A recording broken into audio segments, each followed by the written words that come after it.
হযরত আলী রাদিয়াল্লাহু তাআলা আনহু একদিন রাতের বেলা ফাতেমার ঘরের মধ্যে, ফাতেমা বড় অসুস্থ, তিনি বসে আছেন।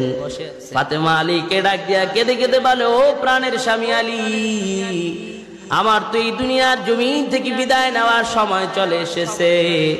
তবে তোমার কাছে আমার একটা ওসিয়ত হচ্ছে, আমি যখন এই পৃথিবীর জমিন থেকে বিদায় নিয়ে চলে যাই, তুমি পৃথিবীর মানুষকে আমার মৃত্যুর খবর শোনানোর দরকার নাই। রাতের মধ্যেই তুমি আমার দাফন কাফনের ব্যবস্থা করে দিও। আলী নবীর মেয়ে ফাতেমাকে জিজ্ঞেস করলেন, ফাতেমা, তুমি কেন মৃত্যুর সময় ওসিয়ত করতেছ? ফাতেমা বললেন, ও প্রাণের স্বামী, আমি এমন একজন নারী, কোনদিন আমার চেহারা কোন পরপুরুষকে আমি দেখাই নাই, আমি কোনদিন পর্দার লঙ্ঘন করি নাই। আমি কি করে পরে মৃত্যুর পরে মানুষকে যদি আপনি খবর দেন, মানুষ আসবে, আমার জানাজায় মানুষ শরীক হবে, আমাকে যখন কবরের মধ্যে রাখা হবে সবাই দেখবে এটা নবীর মেয়ে ফাতেমার কবর, আর কবরটা কতটুকু লম্বা এটা নিয়ে মানুষ চিন্তা করবে। নবীর মেয়ে ফাতেমা বুঝি এতটুকু লম্বা ছিল, আমি চাই আবার মৃত্যুর পরেও যেন মানুষ আমার লম্বা কতটুকু এটাও নিয়ে যেন কোনো মন্তব্য করতে না পারে। সুবহানাল্লাহ, কেমন ছিল তাদের পর্দা, যে মৃত্যুর পরে কবরটা কতটুকু লম্বা এটাও যেন কোন পরপুরুষ মন্তব্য করতে না পারে। আর আমাদের সমাজে এই পর্দা আছে, সবাই বলেন আছে। আর এটা তো কবরের পর্দা, শারীরিক পর্দাই তো নাই। এই যে আসতেছে কয়েকদিন পরে 14ই ফেব্রুয়ারি, কি সাজা সাজবে আপনার মেয়েরা, আপনার বোনেরা সেজে সেজে রাস্তায় রাস্তায় হাঁটবে। বাবা হিসেবে আপনার দায়িত্ব ছিল মেয়েটা কোথায় যায়, কি করে, কার সাথে ঘুরে, এইসব ব্যাপারে আপনার সতর্ক হওয়া। কিন্তু এই সতর্ক কি আমাদের মাঝে আসে? কথা বলেন আছে? আজকে কত তারিখ বলে? আজকে ইংরেজি কত তারিখ? 7 তারিখ না তো? হ্যাঁ 7 তারিখ। আজকে ইংরেজি 7 তারিখ, আর মাত্র 7 দিন পরেই তো 14ই ফেব্রুয়ারি। এই ফেব্রুয়ারির দিন পর্দার কোনো দিক দিশা থাকে? স্কুল কলেজের মেয়েরা শাড়ি কাপড় পরে মনে হয় নতুন বিয়ে হয়েছে, এইভাবে রাস্তার আনাচে কানাচে ঘুরে ঘুরে বেড়ায়। আর আপনি মসজিদে দুপুর বেলা তসবিলে আল্লাহ আল্লাহ করতে করতে নামাজ পড়ে। আপনার এই নামাজ কি কোনো কাজ হবে ভাই? আরে নামাজ তো হচ্ছে সেটা ঘর থেকে বের হওয়ার সময় মেয়ে কোথায় আছে আগে সেই খবর নেওয়া, যে মেয়েটা কি করতেছে, সে কি ইসলামের ভিতরে আছে নাকি বাহিরে চলে গেছে, এগুলো খোঁজ খবর নেওয়া আপনার জন্য ফরজ করে দিয়েছেন কে? প্রিয় ভাইরা আমার, সেই ফাতেমা রাদিয়াল্লাহু তাআলা আনহা আমাদের এই সমাজের মতো নারীদের সাথে তো কোনো তুলনাই হয় না, যিনি রাস্তা দিয়ে হাঁটার সময়ও পর্যন্ত তিনি তার পর্দাকে গুরুত্ব দিতেন, পর্দাকে তিনি প্রাধান্য দিতেন। তিনি যখন মরুভূমির বালির উপরে দিয়ে হেঁটে হেঁটে যায়, তার পিছনের বোরকার অংশটা বাড়তি ছিল। বালির উপর দিয়ে হাঁটার সময় ওই বোরকার পিছনের বাড়তি অংশটা তার পায়ের ছাপগুলো মিশিয়ে দিত, বলি সুবহানাল্লাহ।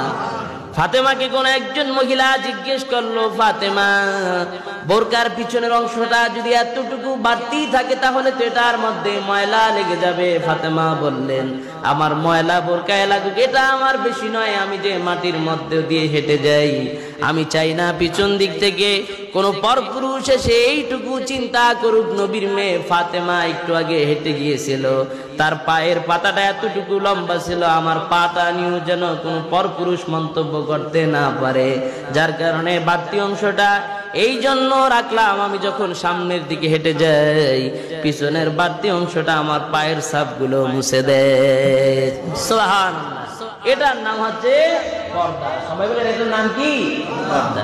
প্রিয় ভাইরা আমার, এমন একজন জান্নাতি রমণী যখন বিদায় নিয়ে পৃথিবীর জমিন থেকে চলে যাইবেন, স্বামীকে তিনি নসিহত করলেন যেন তার মৃত্যুর খবর সমাজের মধ্যে কি করে না জানায়। সবাই বলেন কি করে?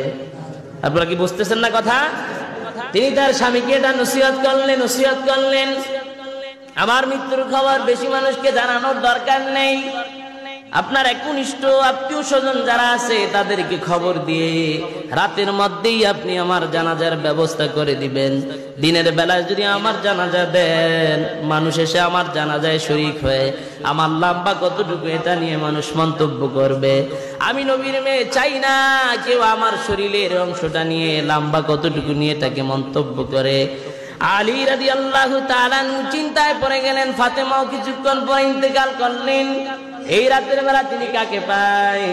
দৌড়ে চলে গেলেন তার একনিষ্ঠ সাহাবী হযরত আবু যর গিফারি রাদিয়াল্লাহু তাআলা আনহুর নিকট।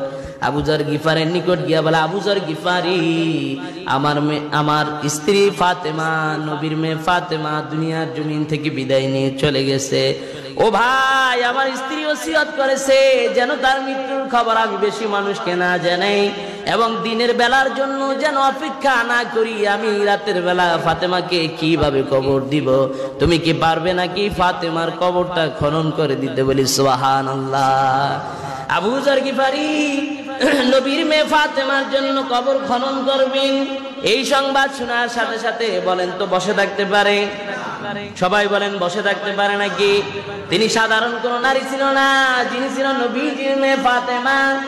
আবু যর গিফারি একটা শাবাল নিয়ে আর কোদাল নিয়ে কবরের মাটি খনন করে, আর দুই চোখ দিয়ে বেয়ে বেয়ে তার পানি পড়তেছে। কবরটাকে খনন করতেছে আর কবরকে বলতেছে, রে কবর, তোমার মধ্যে আজকে এমন একজন নারীকে রাখবো যিনি দুনিয়ার জমিনের কোন সাধারণ নারী না, যিনি হবে জান্নাতি নারীদের সর্দারিনী। বলি সুবহানাল্লাহ। যিনি এই পৃথিবীর জমিনের সব নারীদের মতো না, যার তুলনা আসমান জমিনে কারো সাথে হয় না, তাকে তোমার মধ্যে রাখবো, যিনি হচ্ছেন হাসান হুসাইনের আম্মা ফাতেমা, যিনি হলেন নবীজির মেয়ে ফাতেমা, হযরত আলীর স্ত্রী।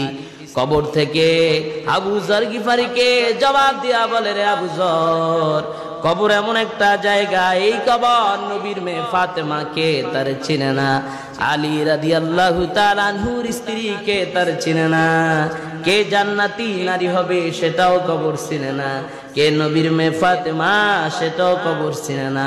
কবর চিনে আমল, যদি আমল নিয়ে আমার মধ্যে আসতে পারে, আমি আমার কবরটাকে আলো দিয়ে ভরপুর করে দিব, জান্নাতের বাগান বানিয়ে দিব।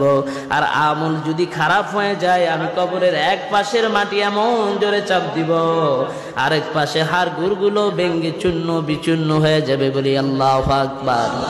কবর চিনে কি? কথা বলে না, কবর চিনে কি? আমল ব্যতীত এই কবর কাউকে ছাড় দিবে না। এজন্য আবু যর গিফারি সেদিন কবর থেকে এই শিক্ষাটা পেয়ে মানুষদেরকে জানাইয়া দিলেন, ও পৃথিবীর মানুষেরা, কবর যদি নবীর মেয়ে ফাতেমাকে না চিনে, কে মসজিদের ইমাম, কে খতিব, কে মাওলানা, কে মৌলবী, এগুলো চিনার কি কোনো সুযোগ আছে? আপনাদের হিসাব তো বাদই দিলাম। অতএব সেই কবরে যেতে হলে আমলকে পরিপূর্ণ করার